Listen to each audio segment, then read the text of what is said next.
Realme C55 এবং Realme Narzo N55 দুটো মোবাইলই দেখতে খুব সুন্দর, কম বাজেটের মোবাইল, কিন্তু ফিচার স্পেসিফিকেশান দুটো ফোনেই আমরা মোটামুটি বেশ ভালো পাই এবং লুকস ওয়াইজ তো দুটো ফোনই যথেষ্টই প্রিমিয়াম দেখতে। এই দুটো মোবাইলের মধ্যে কোন মোবাইল তোমাদের জন্য বেস্ট হবে, কোন ফোনটা তোমাদের অ্যাকচুয়ালি নেওয়া উচিত, কোন ফোনটা ভ্যালু ফর মানি ফোন হচ্ছে, কি কারণে তোমরা কোন মোবাইলটা কিনবে, সেই ব্যাপারে তোমাদের মনে কোনো ডাউট থাকলে ভিডিওটা শেষ পর্যন্ত দেখো। তোমাদের মনের সমস্ত ডাউট ক্লিয়ার হয়ে যাবে এই ভিডিওটা দেখার পরে এবং তোমরা একটা সঠিক সিদ্ধান্ত নিতে পারবে যে বর্তমানে দাঁড়িয়ে এই দুটো মোবাইলের মধ্যে কোন মোবাইলটা তোমাদের নেওয়া উচিত। তো শুরু করা যাক আজকের ভিডিও। হ্যালো ফ্রেন্ডস, আমি আনন্দ আর তোমরা দেখছো লিমিটলেস আনন্দ চ্যানেল। যারা এখনও পর্যন্ত এই চ্যানেলটাকে সাবস্ক্রাইব করনি, কি করছো ভাই, ঝটপট সাবস্ক্রাইব করে দাও। তো আমরা সোজা চলে আসি এই দুটো মোবাইলের কমন ফিচার স্পেসিফিকেশানের দিকে। মানে আমরা জেনে নিই এই দুটো মোবাইলে আমরা সিমিলার কী ফিচার স্পেসিফিকেশান পাচ্ছি। তো এই দুটো ফোনেই আমরা পেয়ে যাচ্ছি 6.72 ইঞ্চি ফুল HD প্লাস IPS পাঞ্চহোল ডিসপ্লে।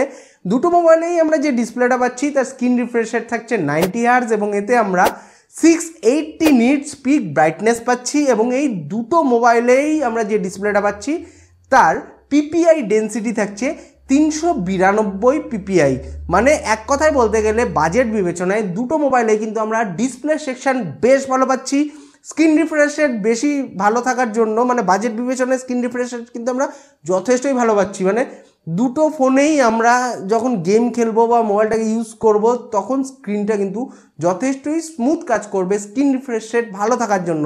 এবং ব্রাইটনেসের কথা যদি বলি, দুটো মোবাইলেই কিন্তু আমরা ব্রাইটনেসটা তো ভালো পাচ্ছি, তার জন্য ইনডোরের পাশাপাশি আউটডোরে হেভি সানলাইটেও মোবাইলটা ইউজ করতে কিন্তু সেরকম একটা সমস্যা হবে না। এবং PPI ডেন্সিটিটাও কিন্তু ঠিকঠাক থাকছে, মানে স্ক্রিনের রেজুলেশনটা কিন্তু বেশ ভালোই থাকছে। ভিডিও ভিউইং এক্সপিরিয়েন্স বেশ ভালো হবে এই দুটো মোবাইলে। চলে আসি ব্যাটারির দিকে। এই দুটো ফোনেই আমরা পেয়ে যাচ্ছি 5000 mAh এর ব্যাটারি। দুটো মোবাইলেই আমরা 33 ওয়াট ফাস্ট চার্জিং সাপোর্ট পাচ্ছি। দুটো মোবাইলেই আমরা USB Type-C চার্জিং পোর্ট পাচ্ছি এবং 3.5mm হেডফোন পোর্ট থাকছে। মানে ব্যাটারি সেকশনের দিক থেকে দেখতে গেলেও কিন্তু দুটো ফোনই আমরা প্রায় সেম পাচ্ছি, এটাই বলা যেতে পারে। চলে আসি এবার সিকিউরিটির দিকে। সিকিউরিটির দিক থেকে দেখতে গেলে দুটো মোবাইলেই আমরা পেয়ে যাচ্ছি সাইড মাউন্টেড ফিঙ্গারপ্রিন্ট সেন্সার এবং ফেস আনলকের ফেসিলিটি। এই দুটো ফোনের রিয়ার সাইডেই আমরা পাচ্ছি 64 মেগাপিক্সেলের ডুয়াল ক্যামেরা। প্রাইমারি যে লেন্সটা থাকছে সেটা 64 মেগাপিক্সেলের, তারপর আমরা একটা 2 মেগাপিক্সেলের লেন্স পাচ্ছি এবং এই দুটো মোবাইলের ফ্রন্টেই আমরা পাচ্ছি 8 মেগাপিক্সেলের সেলফি ক্যামেরা। মানে ক্যামেরা সেকশনও কিন্তু দুটো ফোনে আমরা প্রায় সিমিলার পাচ্ছি, এটাই বলা যেতে পারে। দুটো মোবাইলের রেয়ার ক্যামেরার মাধ্যমেই ফুল এইচডিতে ভিডিও শ্যুট করা যাবে 30 ফ্রেম পার সেকেন্ডে। এবার আমরা চলে আসি সোজা দুটো ফোনের OS এর দিকে। এই দুটো মোবাইলেই আমরা পেয়ে যাচ্ছি Android 13 operating system Realme UI user ইন্টারফেসের সাথে। এই দুটো ফোনেই আমরা LPDDR4X র্যাম পাচ্ছি এবং দুটো ফোনেই থাকছে eMMC 5.1 স্টোরেজ টাইপ। মানে র্যাম এবং স্টোরেজ টাইপও কিন্তু প্রায় আমরা দুটো ফোনে সেম পাচ্ছি। মানে এখনও পর্যন্ত আমি যা যা ফিচার স্পেসিফিকেশন বললাম দুটো মোবাইলে কিন্তু আমরা সেম পাচ্ছি, এটাই বলা যেতে পারে। পারফরমেন্সের দিকে যদি আসি, দুটো ফোনেই আমরা পারফরমেন্সও 19-20 একই পাবো, কারণ দুটো ফোনেই থাকছে মিডিয়াটেক হিলিও G88 প্রসেসর।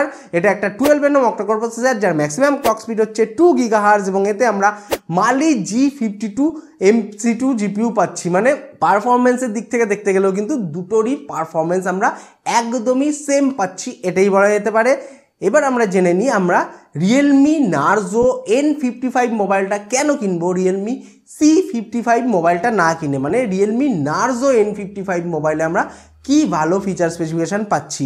তো রিয়েলমি নার্জো N55 মোবাইলের 6GB RAM 128GB internal storage ভেরিয়েন্টের ভারতের বাজারে অফিসিয়াল বাজার মূল্য হচ্ছে মাত্র 9448 ভারতীয় টাকার মতো, যেটা বাংলাদেশি টাকায় কনভার্ট করলে মোটামুটি মোবাইলটার দাম এসে দাঁড়াচ্ছে ওই 10.5 থেকে 11,000 বাংলাদেশি টাকার কাছাকাছি। সেখানে রিয়েলমি C55 মোবাইলের 4GB RAM 64GB internal storage ভেরিয়েন্টের ভারতের বাজারে অফিসিয়াল বাজার মূল্য হচ্ছে মাত্র 8,999 ভারতীয় টাকার মতো, যেটা বাংলাদেশি টাকায় কনভার্ট করলে মোটামুটি মোবাইলটার দাম এসে দাঁড়াচ্ছে ওই 9.5 থেকে 10,000 বাংলাদেশি টাকার কাছাকাছি। তো এখানে আমি জাস্ট একটা জিনিস বলতে পারি, মাত্র 500 টাকা বেশি খরচা করলে তোমরা র্যাম এবং ইন্টারনাল স্টোরেজে একদম দ্বিগুণ পেয়ে যাবে নার্জো N55 মোবাইলে।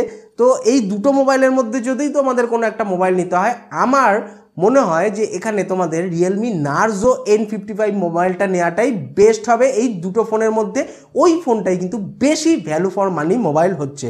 তো তোমাদের এই দুটো মোবাইলের মধ্যে কোন মোবাইলটা বেশি ভালো লাগলো অতি অবশ্যই আমাকে কমেন্ট করে জানাতে ভুলো না। ভিডিওটা ভালো লেগে থাকলে ভিডিওটাকে লাইক করো, নিজের বন্ধুদের সঙ্গে শেয়ার করো। পরবর্তী ভিডিওতে আবার দেখা হবে। বাই, সবাই ভালো থাকবে, সুস্থ থাকবে।